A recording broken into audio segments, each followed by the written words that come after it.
अवीव पर बहुत बड़ा हमला किया गया। ब्रेकिंग दिखाइए जरा, तेल अवीव पर बहुत बड़ा हमला। हिजबुल्लाह ने तेल अवीव पर दागे रॉकेट। बड़ी खबर, रॉकेट हमले के बाद अलर्ट पर तेल अवीव। तेल अवीव में रॉकेट हमले का सायरन। ब्रेकिंग और शॉट दिखाइए। बेरूत पर हमले के बाद हिजबुल्लाह का पलटवार।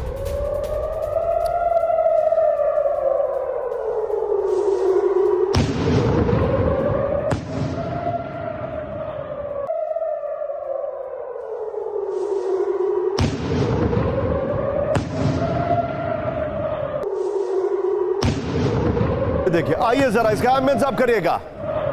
मैं चाहूंगा विजय जरा दोनों ब्रेकिंग दोनों शॉट दिखाइए। ये बड़ी खबर मैं आपको दिखा रहा हूं, दोनों ब्रेकिंग दोनों शॉट। और इसके बाद वाली खबर जो आएगी विजय, 3 ब्रेकिंग 3 शॉट दिखाएंगे, लेकिन फिर ये वाली ब्रेकिंग और शॉट को ऑल्टरनेटिवली बताएंगे जब मैं मैप एक्सप्लेन करूंगा। आइए जरा एक और बड़ी खबर, सीधे एक और बड़ी खबर, ब्रेकिंग और शॉट दिखा रहा हूं। हिजबुल्लाह का तेल अवीव पर ईरानी मिसाइल से हमला। ब्रेकिंग और शॉट। तेल अवीव पर 45 मिसाइल और ड्रोन से हमला किया गया है। मिसाइल हमले की जिम्मेदारी ली है हिजबुल्लाह ने। यह देखिए जरा, तेल अवीव पर फादी 6 और कादर 2 मिसाइल से हमला किया गया है।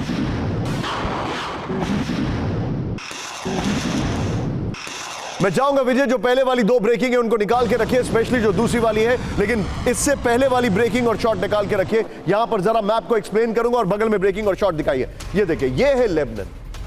लेबनान में बेरूत आपको यहां पर दिखाई दे रहा होगा। ये है बेरूत।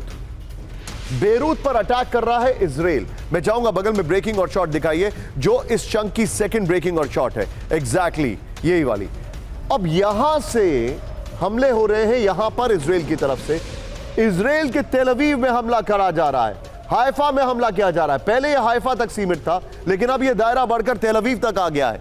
यानी आप सोचें, वेस्ट बैंक के बैंग ऑन ऑपोजिट तेल अवीव है। थोड़ा और जूम इन हो सकता है अभिषेक, कैमरा पर है। ये देखिए, वेस्ट बैंक के एक और ऑपोजिट में तेल अवीव है, जहां पर ये मैं आपको दिखा रहा हूं, ये इजराइल का मैप है। ये देखिए, कुछ इस तरीके से ये इजराइल का मैप है। यहां से आप ध्यान से देखें, यहां पर तेल अवीव आपको दिखाई दे रहा है। वेस्ट बैंक के एकदम सेंटर में अगर है तो तेल अवीव यहां पर है, यहां पर, और वहां पर अटैक किए जा रहे हैं। तेल अवीव वेस्ट बैंक के भी और इजराइल के भी ऑलमोस्ट सेंटर में है, वहां पर अटैक किए जा रहे हैं। इस सब के बीच में एक और बड़ी खबर, ब्रेकिंग और शॉट दिखाइए जरा। इस वक्त की बड़ी खबर, हिजबुल्लाह का इजराइल पर विनाशक हमला। ब्रेक करिए जरा शॉट्स के साथ। इजराइल पर 250 रॉकेट और ड्रोन से हमला किया गया है। बेरूत पर इजरायली हमलों के जवाब में हमला किया गया है। हाइफा, शेरोन, गलीली, नहारिया समेत दर्जनों शहरों पर हमला किया गया है। आईडीएफ का हिजबुल्लाह के 70% रॉकेट तबाह करने का दावा है।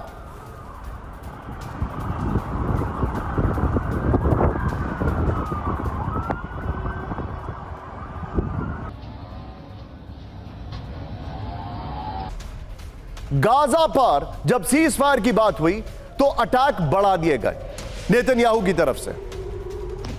जब बेरूत से, लेबनान से सीज फायर की बात हुई तो एकाएक बेरूत में बम्बार्डमेंट शुरू हो गए। और क्यों हो रहा है? क्योंकि अगर ये रुका, ऐसा एक्सपर्ट्स, जो अलग अलग एक्सपर्ट्स है वेस्टर्न मीडिया के, उनका कहना है अगर ये युद्ध रुक गया तो नेतन्याहू के खिलाफ जो करप्शन की कार्रवाई है, जिसका एक वीडियो लीक भी हो गया है 2019 का, वो तेज हो जाएगी। व्हाट इज योर टेक साहब? लेकिन निशांत, इसमें कोई शक नहीं कि नेतन्याहू के जो हमले हो रहे हैं कई जगहों पे, वो उनके कारण डोमेस्टिक, उनके पॉलिटिकल सर्वाइवल भी एक बहुत बड़ा इशू है।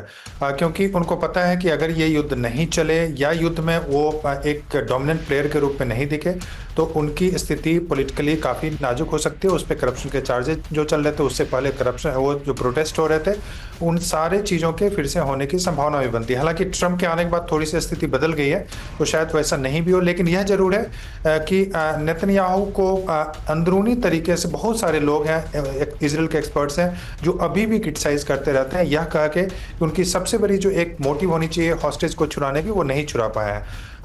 इसको डाइवर्ट करने के लिए उन्होंने कई अपने हमले को कई जगहों पे बढ़ाया और कहीं पे उनको सक्सेस भी मिला, इसमें कोई शक नहीं है। लेकिन इसके बावजूद जो देखिए, जो मुख्य मकसद होना चाहिए इजराइल का, उसमें वो सक्सेसफुल नहीं है नेतन्याहू। चाहे वो हॉस्टेज छुड़ाने की बात करें या जो ब्रॉडर सुरक्षा की बात करें, तो ऐसा नहीं दिख रहा है कि इजराइल ज़्यादा सुरक्षित हो गया। आपने देखा कि किस ढंग से हिजबुल्लाह हमले कर रहे हैं और उनके अब जो मिसाइल्स हैं और ड्रोन्स हैं वो तेल अवीव तक पहुंच जा रहे हैं। तो वैसे में जो वहाँ पे आम जनता है उसमें भी काफी डर का माहौल पैदा हो रहा है और लोगों को लग रहा है कि उसको रोकने में उनके आयरन डोम पूरी तरह से सक्षम नहीं है। हालांकि ज्यादातर को रोक पा रहे हैं लेकिन इसके बावजूद भी पूरी तरह सक्षम नहीं है। और वैसे में अगर ईरान के साथ यह युद्ध भड़कता है तो उसका दायरा और भी काफी व्यापक हो सकता है। तो वैसे मुझे लग रहा है काफी एस्केलेशन की संभावना है अभी कुछ दिनों में।